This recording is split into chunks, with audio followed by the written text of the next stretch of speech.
দর্শনকারী নাবালিকা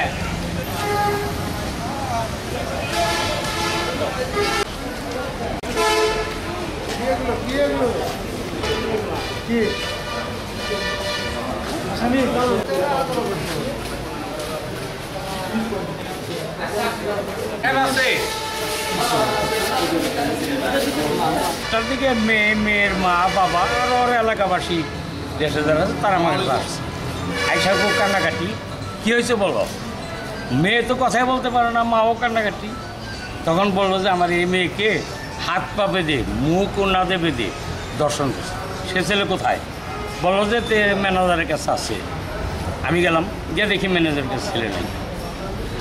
ওখানে এই বলতে সারা রাত ধরে রাত 1:30টার সময় আমি ধরছি ধৈর্য নিয়ে দুজনে একত্র করছি মেয়ে দেখেছে ও আমার এই কাম করছে